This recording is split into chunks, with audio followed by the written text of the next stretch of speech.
हाँ जी guys, welcome back to my channel.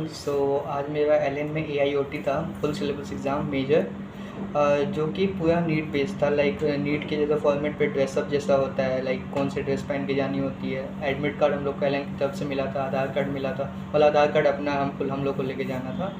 तो मतलब पूरा प्रॉपर जैसे नीट का फॉर्मेट होगा उस तरह एग्ज़ाम हुआ हम लोग का आज। एआईओटी का एग्ज़ाम एक तरह से बोलूँ तो आज का पेपर मॉडरेट टू हार्ड था। मुझे फिजिक्स हार्ड लगी, केमिस्ट्री और बायो मॉडरेट थी। ईजी नहीं बोलूँगा, मॉडरेट थी, टाइम कंज्यूमिंग थी। लाइक स्टेटमेंट वाले क्वेश्चन बहुत ज़्यादा थे, हम लोग को देख देख के करना पड़ रहा था, तो पढ़ने में टाइम लग रहा था। इसलिए तो पेपर मॉडरेट टू हार्ड था। बाकी मैंने हाँ, अगर आप सबको टेलीग्राम, अगर ये आपको पेपर चाहिए तो मैंने अपने टेलीग्राम ग्रुप पे वो डाल दिया है, अगर आप वहाँ से ले सकते हो। बाकी बहुत लोगों ने ज्वाइन किया है भी, आप सब भी ज्वाइन कर सकते हो। बाकी अगर चलो फिजिक्स से हम लोग इसका रिव्यू करते हैं, तो देखो फिजिक्स का पहला क्वेश्चन नहीं था वे ऑप्टिक्स का। वे ऑप्टिक्स से स्टेटमेंट बेस्ड क्वेश्चन था। मैं बोला पेपर थोड़ा बड़ा था, लाइक टाइम कंज्यूमिंग था। तो जैसे पहला क्वेश्चन था, when the light wave is incident on a medium at an angle I and reflective into a second medium at an angle r, the graph of sin I versus sin r as shown below. From this one can conclude that। मैं option दे रखे हैं A B C D, तो like time consuming तो है ये। फिर second question में optics से था, जिसमें two lens of power 10 dioptre and -5 dioptre are placed in contact, where should an object be held from the lens. तो देखो फर्स्ट वाला मैं सही किया, सेकंड सही किया। मैं बोल रहा हूँ फिजिक्स में बहुत गलत हूँ, कसम से बताऊँ तो 10 गलत हो जाएंगे इस बार, क्योंकि फिजिक्स मुझे हार्ड लगी इस बार। फिर एक क्वेश्चन जैसा मैं बोल रहा था ना कि हमारे सर ने इंपॉर्टेंट टॉपिक जहाँ से बताया तो वहाँ से क्वेश्चन बने। टेलीस्कोप से क्वेश्चन आ रहा है, मतलब हम लोग को पूछा question, the astronomical telescope has an eyepiece of focal length 5 centimetre and angular magnification normal adjustment 10, तो उसमें एंगुलर मैग्नीफिकेशन विल भी पूछा है।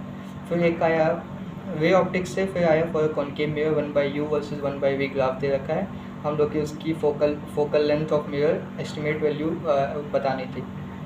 फिर सेमीकंडक्टर का क्वेश्चन आया, the resistance of diode at, मतलब डेटा जो दे रखा है। फिर ये भी मेरा सही किया। फिर find VA minus VB for a given circuit, ठीक है। तो क्वेश्चन ऐसे थे, लाइक फिर इसमें तक ये मेरा सही किया। सेवन्थ मेरा गलत गया।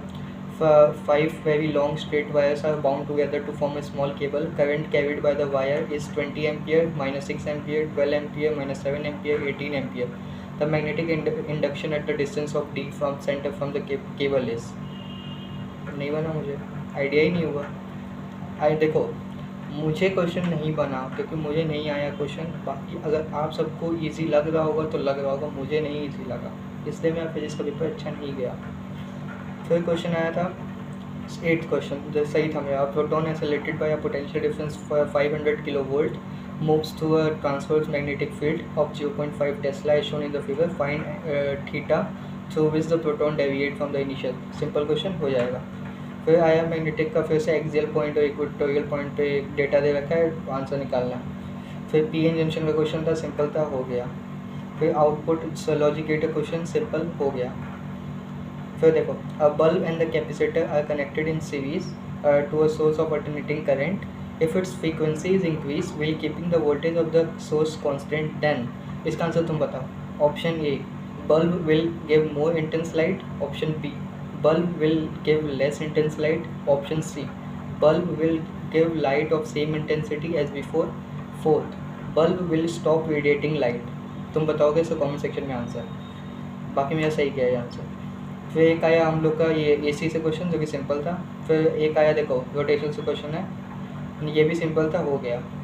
14 सही था मेरा। फिर आया 2 concentric shell of radius R and 3R are play as shown in the figure. Find electric field at point, data दे रखा है, आंसर निकालना है, सिंपल हो गया।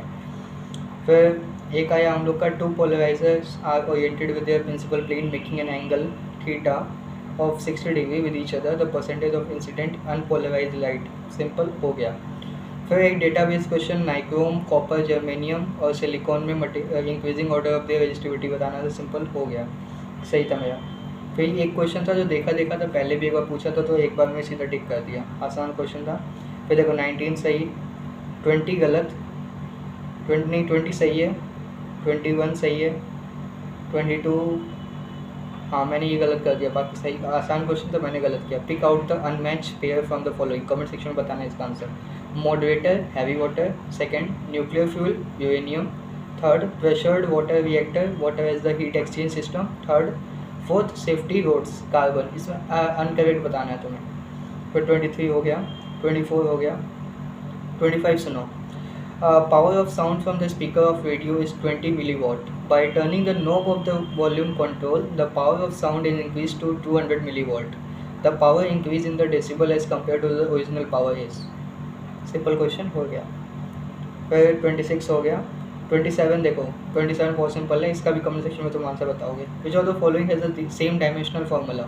First, velocity gradient time. Second, velocity gradient frequency. Third, time and frequency. Fourth, none. 28 हो गया। 29 हो गया, इस पर उसका था 29 क्वेश्चन, ये ऑसिलेशन का क्वेश्चन आसान था। प्रोजेक्टाइल क्वेश्चन हो गया।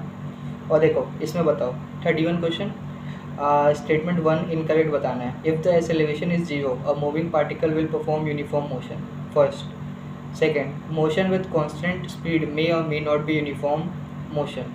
Second. Third, if the particle move on a curve path, its acceleration can never be 0। Third option. Fourth, in successive time interval, if the average velocity of the particles are equal, then the particle must be moving with uniform velocity। Fourth. इसमें तुम बताओ कौन सा सही है कौन सा। फिर 32 सही, 33 सही, 34 बहुत आसान था, मैंने बस गलती की है। देखो, the same speed of vehicle over a smooth banked road of radius 150 metre is 10 metre per second. If the width of road is 7.5 metre, the height of outer edge is. Simple question, formula भी base नहीं है, मतलब क्या ही है question, बहुत simple question था, गलत हो गया मेरे से। 35 सही, 36 सही, 37। बाकी फिजिक्स में ऐसे ही क्वेश्चन थे, सिंपल थे। फिर केमिस्ट्री पे आते हैं।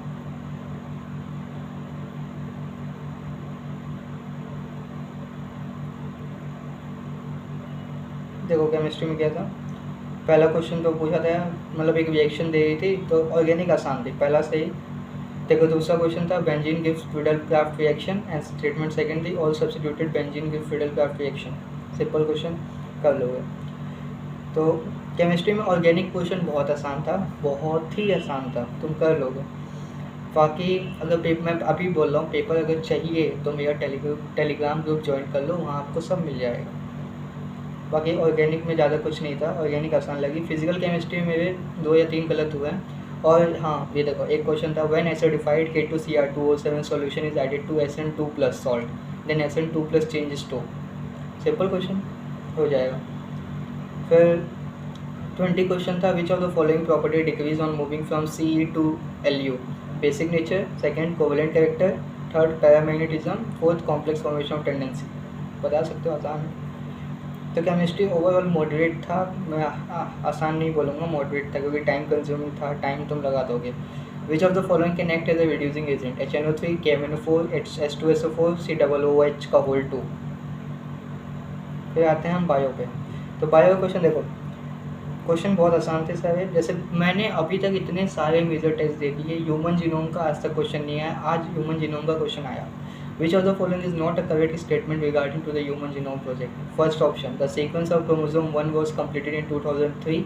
Second, Human Genome Project was called as a mega project. Third, the commonly used host were bacteria and yeast.